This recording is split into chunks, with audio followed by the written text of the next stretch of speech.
자, 이번 영상은 오랜만에 종목 분석 영상을 준비했습니다. 제가 생각하는 가장 안전하고 날카로운 매수 타이밍은 상승 초기나 상승 전에 움직임을 의심하고 접근해야 즉시 바로 반응이 나오거나 단기간에 반응이 나와서 안전하고 마음 편한 매매를 할 수가 있습니다. 아무리 요즘에 올라가는 게 끝까지 올라가는 종목들이 몇 개씩 나왔다 하더라도 그런 종목들은 극소수일 뿐 대부분의 종목들은 고점에서 심하게 물리는 경우가 많기 때문에 분할 매도나 스윙으로 접근하는 경우가 훨씬 더 많습니다. 자, 그럼 지금 제가 생각하는 상황에 대해서 분석해 보겠습니다. 일단 저는 내년 시장에 대한 기대가 큰 편이긴 하지만 증시가 내년에 상승할지 하락할지 그거를 맞출 순 없습니다.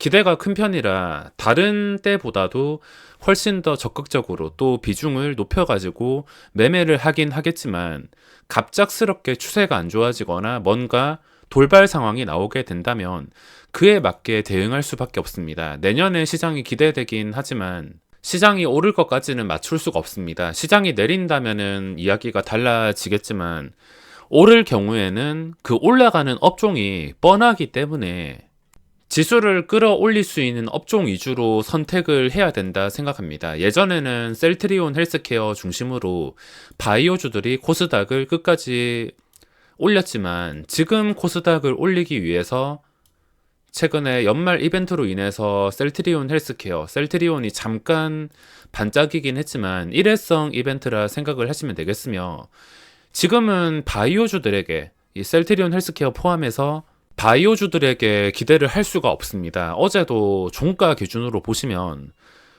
굉장히 많이 떨어졌는데 셀트리온 헬스케어 중심으로 이 바이오주들한테는 별로 관심은 없고 발목만 잡지 않았으면 좋겠습니다. 이 수준에서 더 떨어지지도 않고 당연히 올라간다면 당연히 좋긴 하겠지만 발목만 잡지 않았으면 좋겠습니다.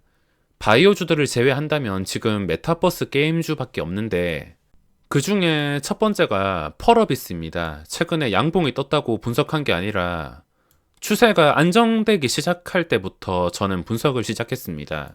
이미 다 올라서 과거로 돌아간다면 펄어비스를 진짜로 처음에 분석했던 게 액면 분할 전이긴 하지만 저는 액면 분할 전부터 코스닥을 나중에 이끌기 위해서는 이 종목의 힘이 분명히 필요하다고 생각을 하고 있었고 지금 시간이 지나가지고 많이 올라왔습니다. 신고가 기준으로 말하면은 최근에 신고가를 찍었는데도 주가가 안정적으로 유지가 되고 아직까지 추세가 멀쩡한 상태에서 다시 올라가는 분위기가 잡혔기 때문에 분석을 한 것이며 지금 펄어비스가 게임주뿐만 아니라 메타버스 지수 관련해서도 연관이 되어 있기 때문에 또 ETF에도 연관이 되어 있어서 내년에 지수가 망하는 게 아니라면 이 종목의 도움이 분명히 필요할 수가 있습니다. 그렇게 생각해서 고점과 거리가 점점 좁혀지고 뚫어줄 경우에 어디까지 상승이 나올지 알 수 없습니다. 재무제표는 카카오뱅크나 카카오페이 같은 것도 상장하는 시대인데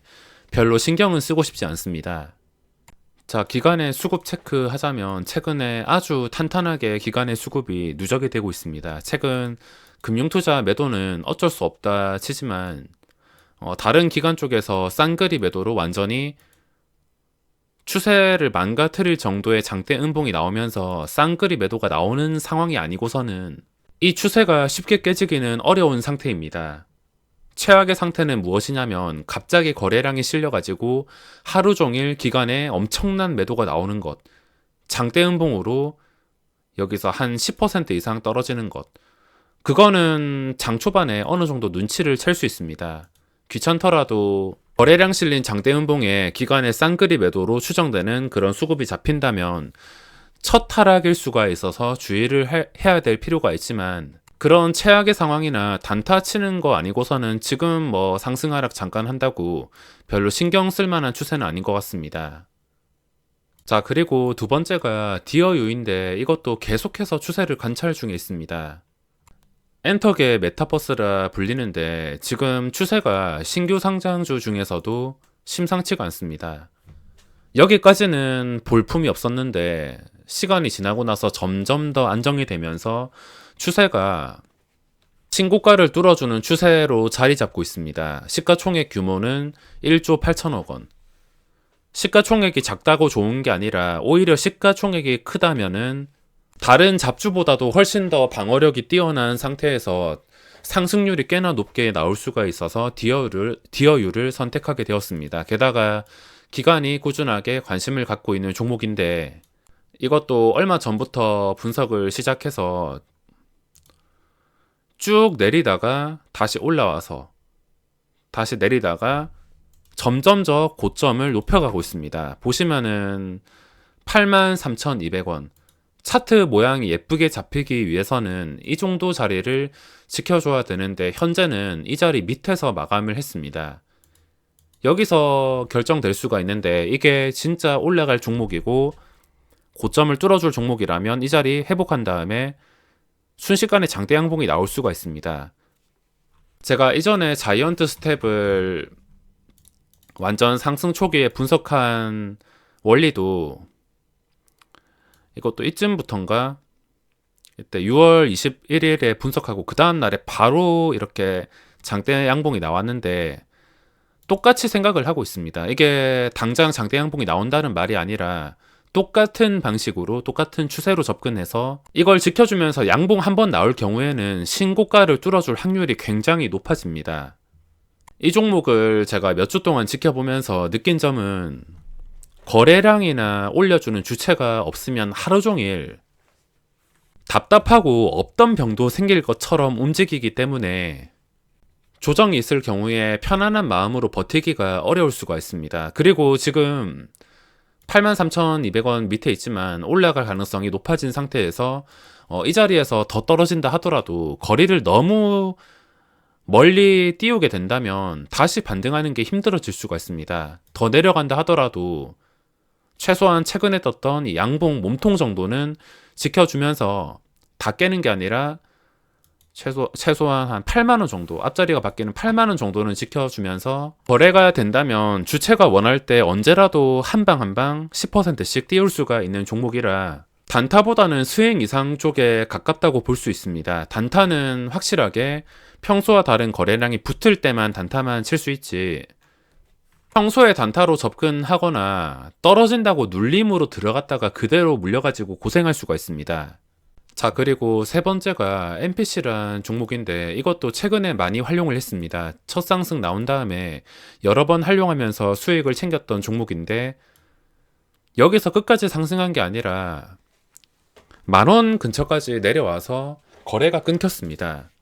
JP 모간까지 들어오면서 단타가 이어지는 종목인데 단일가 예고 딱지가 붙어있는 상황이고 이런 종목은 쉽게 생각을 해서 둘 중에 한 개입니다. 올라갔을 때 고점을 시원하게 뚫어주냐 한번 올라갔을 때는 고점을 그냥 하루 만에 뚫어줘야지 맞다 봅니다. 장대 양봉이 나왔는데 올라가는 척 하다가 윗골이 길게 달린다면 그때는 최악의 캔들이 나오면서 10,000원을 깨고 9,000원 초반까지 내려갈 수가 있습니다. 올라갈 때는 확실하게 뚫어줘야 되는 종목이기 때문에 혹시나 상승이 나온다면 망설일 것도 없이 무조건 뚫는 게 맞습니다. 근데 이런 차트에서 뚫지 못하고 일부러 뚫어주는 척하고 무너지는 차트를 너무 많이 봐서 둘 중 한 개로 뚫어줄 때까지 그냥 버티냐 아니면 시세가 나왔을 때 단타 정도로만 생각을 하냐 이미 그 전부터 여러 번 해먹었고 완전 최저점이 아니기 때문에 근데 상한가 갔던 가격이랑 비교를 해본다면 아직까지 크게는 오르지 않았습니다. 신고가 상태에서 저번에 상한가 가격이 9,500원 9,500원에서 현재 시간의 거래 가격이 한 5, 6% 정도 차이가 나는데 그렇게 많이 오르지 않았습니다. 저번 상한가 이후로 많은 일들이 있었는데 겨우 이 정도 차이밖에 나지 않아서 지금 또다시 분류를 했습니다. 자, 그리고 네 번째, 마지막 다섯 번째까지 엠노랑 툴젠 전부 신규주에서 끌어왔는데 신규주 추세는 꾸준히 분석할 수밖에 없습니다. 이 중에 추세가 살아있는 게 최근에 급등한 케이카 같은 경우에는 이것도 둘 중 한 개입니다. 여기서 완전히 끝이 나냐 거래량이 10만 주도 나오지 않는 상황인데 완전히 끝이 나냐? 아니면 한금선 회복해서 다시 고점과 거리를 좁혀가냐? 한 여기까지만 좁혀진다 하더라도 신고가 뚫어줄 확률이 굉장히 높기 때문에 이런 차트는 정말 쉽습니다. 주가가 여기까지 올라오는 것 같다면 눈치채고 매수하던가, 올라오지 않는다면 관심을 두지 않던가. 추세가 살아있는 게 엠노랑 툴젠이 되었는데, 엠노 같은 경우에는 거래량이 거의 없습니다. 시가총액은 2,200억. 신규주 중에서 가끔 코넥스에서 넘어온 종목이 이렇게 끝까지 올라가는 경우가 있긴 있는데, 신고가 추세에서 계속 추세가 유지가 되고 있으며, 제가 생각하는 중요한 자리는 코스닥으로 넘어온 그 다음에, 자, 코스닥 넘어온 구간 보시면 최고점이 39,800원입니다. 제가 생각하는 중요한 자리가 8월 13일 이날 최고점 39,800원입니다. 4만원이라 보시면 되는데, 어쨌든 간에 4만원을 잘 깨지 않고 유지가 된다면 최고점 대비 10%에서 20%는 추가 상승이 나올지 않을까 싶어서 분류를 했습니다. 그리고 툴젠, 요즘 특징주들이 있다면 코넥스에서 넘어온 종목들이 좀 심상치 않게 움직이는데, 바이옵트로란 종목이 있습니다. 이거는 제가 거래량이 좀 작은 것 같아서 그 뒤로 손을 대지 못했지만, 자, 보시면은 넘어온 날 별로 좋진 않습니다. 좋진 않았는데 이게 더 떨어지지 않고 최고점, 넘어온 날 최고점을 계속해서 지켜주는 추세가 유지가 되니까 벌써 7,300원에서 만원까지 올랐습니다. 이거를 지금 고점에서 잡지는 않겠지만, 신규주의 추세는 아주 단순하기 때문에 추세만 보고 매매를 한다 하더라도 충분히 공략을 할 수가 있습니다. 툴젠 같은 경우에도 최근까지만 해도 별 관심도 없었는데 최근에 양봉이 잡혔습니다. 하루에 13%. 초반에 올랐다가 거래가 끊기긴 했는데, 이런 종목이 정말 단순한 게 올라온 상태에서 떨어지지 않으면 상승밖에 없습니다. 게다가 첫날 넘어온 고점이 99,500원. 이거를 돌파하지는 못했지만 거리가 매우 가깝고, 첫날의 시초가 보시면 고점과 거리를 비교할 수 없다면 첫날의 시가를 보시는 게 맞습니다. 첫날 시가가 82,300원.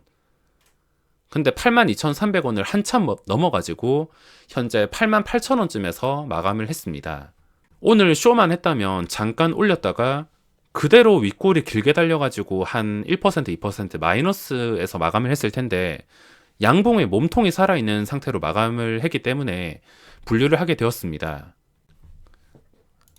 중요한 자리가 99,500원, 이 자리와 멀기 때문에 99,500원이 아니라 82,300원으로 생각해 본다면 한 7% 정도 차이가 나는데, 7%는 적은 수치가 아니라서 저는 7%를 아무렇지 않게 감당할 수는 없습니다. 근데 접근해서 7% 정도는 손실을 감수하겠다 싶으신 분들은 반응이 온 자리라 생각을 하시면 되겠으며, 이게 만약에 추가 양봉이 나온다면 10만원까지 단숨에 돌파를 할 수가 있습니다. 저 같은 경우는 이런 종목을 바로 들어가는 게 아니라 그 다음 날에, 마지막에도 떨어진 게 아니라 계속 황금선을 유지하려고 하면서 마감을 했습니다. 저 같은 경우는 그 다음 날에 눌림목에 들어가는 게 아니라 시초가 대비 좀 위협적으로 빠지지 않는다. 최근에 오늘 올랐던 이 폭을 쉽게 잡아먹으려 하지 않는다. 뭔가 떨어지지 않는 것을 눈치를 챘을 때 장 초반의 단단함을 확인하고 접근하는 스타일입니다. 자, 그럼 이번 영상은 여기까지만 하고, 마지막 거래일 마무리 잘 하시고 내년에 꼭 대박 나시길 바라겠습니다.